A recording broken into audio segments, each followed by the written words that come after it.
quanto a professora Monique de fato era uma mãe amorosa, era porque o filho dela infelizmente está morto, né? E nesse período que a senhora ficou lá, como era o tratamento da senhora Monique com relação ao Henri? Ela era uma boa mãe, era uma mãe ruim, agredia o Henri, Não, era praticava maus tratos? uma ótima mãe, super amorosa, carinhosa, atenciosa. Nunca vi nada de diferente. Sempre ali junto com ela, dando o amor completo para o menino. Então, era uma mãe muito amorosa para o seu próprio Sim. filho. E o Henri tinha amor por ela? Tinha? Tinha muito amor. Era lindo e agarrado com ela? Demais. Era? Quando ela chegava do trabalho? Era uma coisa de amor mesmo, de ver a mãe e fazer uma festa, porque a mãe estava chegando do trabalho. Ele era uma criança alegre, bem cuidada? Sim, bem tratada. A senhora já viu ela recriminando o Henri, batendo nele ou fazendo algo do gênero? Não, jamais. Segundo, a professora Monique não maltratava esse menino e que esse menino era apaixonado pela mãe por causa dos cuidados efetivos que ele recebia da mãe. Terceiro, o quanto a professora Monique era de fato uma mulher autônoma, autêntica, que tinha iniciativas pela própria sobrevivência, para contraditar essa história de que ela fosse uma mulher gananciosa que vendeu o Henri por conforto financeiro, digamos assim, que é o eixo da argumentatividade do promotor no sentido de incriminar essa mãe. Depois que a senhora viu que o senhor Jairo teve um relacionamento com a senhora Monique, a senhora por acaso viu ela passar a ter um comportamento como uma mulher rica, milionária, esbanjando dinheiro, ou ela se manteve no mesmo padrão? Se manteve. Se manteve no mesmo padrão. Trocar de carro, andar com carro blindado, com seguranças ou algo do gênero? Não. Então, a senhora, desde quando a conheceu até o momento em que houve o falecimento do pequeno Henri, viu a Monique ter o mesmo padrão de vida e o mesmo comportamento. Isso Sim. A senhora pode corroborar, confirmar aqui para a juíza. Sim. Fica muito claro aí nesse segundo vídeo que a mãe, ela examinava o filho, ela tinha os cuidados de prestar atenção no corpo do menino. Então ela não era essa distraída, ou essa sem amor, ou essa narcisista que querem nos fazer acreditar. A senhora falou que a Monique é uma mulher independente, dona do seu próprio nariz. Ela tinha essa característica. Sim ou não, senhora? Sim. Certo. Porque ela, em determinado momento, disse que estava sendo ou vivendo um relacionamento abusivo, violento e que era manipulada. Ela pareceu ter esse perfil enquanto a senhora sabia que ela estava em um outro relacionamento. A senhora sabia que ela, em determinado momento, estava com um namorado ou estava morando junto, mesmo não tendo contato com essa pessoa? Não. A senhora não sabia que ela estava com Jairo? Não, ela me falava que tinha um namorado, mas Sim. Até o momento eu não saberia Tá. que era ele. Depois que a senhora soube que ela estava com esse namorado, ela parecia uma mulher submissa? Ela mudou o comportamento dela? Não, comigo não. Continua essa mulher altiva? Comigo independente? não. Sim. Obrigado, senhora. Ele faz o quê? Ele vem com aquelas frases sarcásticas, né, de que ela era dona do próprio nariz, zombando. De que ela era uma mulher altiva, para não dizer orgulhosa, ostensiva.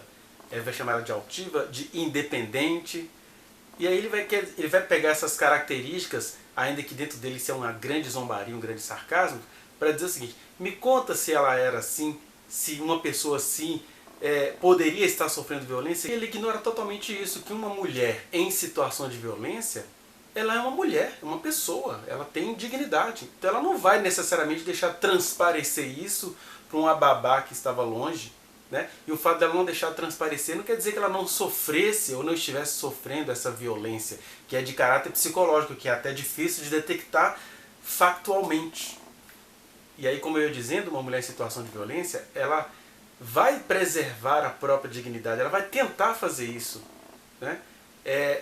Pelo menos no começo, quando ela acha que é meio vergonhoso dizer o que está acontecendo, ela acabou de sair de um relacionamento, estava em outro, e de repente aquele homem que chegou como um príncipe, que até então ela o chamava de príncipe, antes de começar as violências, um homem poderoso que tinha uma boa reputação, ela não vai admitir de uma vez que ela está sofrendo violência. Isso acontece depois, e às vezes até depois da tragédia, quando a pessoa vai fazer uma releitura do passado e vai falar, olha, agora que eu estou conseguindo entender o que estava acontecendo. Às vezes é só depois da tragédia. Isso acontece com a professora e acontece com a maioria das mulheres que até o promotor conhece.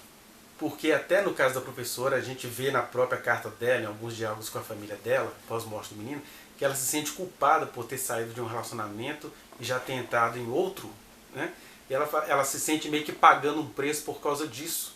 O que comprova também que ela não participou da morte do menino, que é o preço que ela entende que ela está pagando. É assim, como é que eu não percebi isso? Como é que eu não vi a gravidade da situação? Que ela realmente não viu, porque isso faz até a mulher postergar essa percepção. Ela vai, não, é uma crise, não é possível. Ontem eu estava bravo com ele, mas ele hoje chegou todo poético, então a pessoa vai postergando, vai adiando e pode correr um risco de uma tragédia. De qualquer forma, o que fica claro aí na abordagem do Ministério Público na pessoa do promotor é que ele é tão ostensivo e sarcástico em ficar o tempo todo tentando desqualificar a mulher mãe, a professora Monique. Isso é totalmente oposto ao empenho dele em comprovar o talvez mau caratismo do outro algoz, né? Do outro réu, que é o Jairinho. Com a mulher, não, ele está o tempo inteiro, tanto ele quanto a acusação. Com que base a senhora fez essa afirmação? Como a senhora pode afirmar que era ela que realmente custeava tudo? Não ficou claro.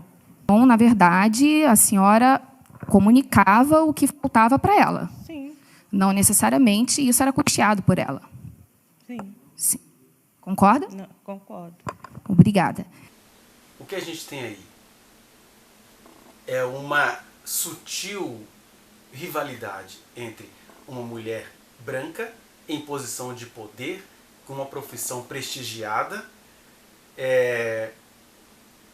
que ignora completamente a própria condição dela na cultura e na humanidade, porque ela se levanta contra duas mulheres, a que está testemunhando e a ré que precisaria da compreensão dessa advogada, né? Mas eu estou defendendo uma parte, então que ela não diga nada contra a outra. Aí o que ela faz? Ela se levanta contra uma mulher, a mulher que está dando testemunho, que é periférica, que é negra, que é pobre, que está ali numa situação de exposição. Então não tem carinho, não tem tato. Por isso que eu digo que a misoginia é um problema da humanidade, porque homens e mulheres, nesse caso aí, as mulheres do processo estão sendo profundamente misóginas contra a congênere. E nesse caso contra as congêneres, a que está dando testemunho e a mãe que precisava de ter uma leitura compreensiva em relação a isso tudo. E o que é pior, né? É que a gente tem que odiar os homens, mas é que nessa situação essa mulher se empenha para defender um homem, um ex-marido que está chateado e quer vingança. Que eu entendo a dor desse pai de ter perdido o filho. Mas eu tenho que entender a dor desse pai por ter perdido o filho, junto com a dor dessa mãe, que além de ter perdido o filho de maneira inusitada, ela ainda está presa em relação a isso, pagando pelo que não fez, e essa outra mulher do julgamento, né, e da acusação não consegue perceber isso. Então não é que a gente está desprezando a dor do pai do Leniel, mas essa mulher, além de desprezar a dor da mãe, ainda ficar surrupiando-a em prol de um homem, é complicado. Direito de direita, que é aquela coisa assim, importante é o fato. Qual é o fato, minha senhora? O fato é que a senhora não pode falar que o menino era bem tratado lá, mas ela também não pode falar que ele era maltratado. Na verdade, ela não pode falar nada, só que ela vai e torce a coisa para o direitismo dela, e aí fica aquele direito de direita.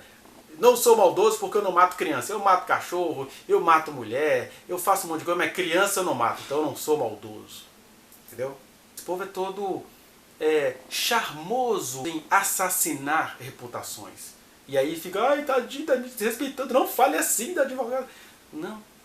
Infelizmente, e eu digo isso para que a gente tenha elementos para não ter medo e nem vergonha de lutar, infelizmente, você já ouviu aqueles médicos que odeiam pessoas e por isso lutam tanto pela vida?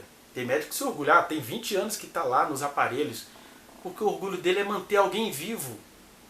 E nesse sentido, você manter uma pessoa 20 anos viva sem comunicar-se com ninguém, é porque você não gosta da pessoa, né? Não, eu estou sendo apenas médico, profissional, eu tenho um pacto pela vida. Engraçado, né? Da mesma maneira, há pessoas que lutam tanto por uma parte do direito porque elas entendem que o direito só é válido para quem elas consideram justa. Todo mundo tem o direito de fazer a leitura de que o pai do menino está sofrendo muito pela morte do seu filho. Mas todos nós temos a obrigação de compreender essa mãe que perdeu esse menino e está presa injustamente, independentemente das esquisitices que você possa ver nela. Então, o que eu estava dizendo, do mesmo jeito que há médicos que amam tanto a vida e por isso não gostam tanto das pessoas, há também juristas que amam tanto o direito, ainda que isso seja às custas do direito de algumas pessoas. A gente precisa desenvolver a nossa humanidade, mas por hoje é só. Eu agradeço a você por ter me ouvido até aqui. Veja aí a playlist onde eu tenho reunido os vídeos sobre esse caso Henri. E se você quiser falar comigo ou acrescentar algo, vá às minhas redes sociais. Eu estou no Instagram, no Facebook, no Twitter e a gente vai se falando por lá. Muito obrigado pela sua atenção.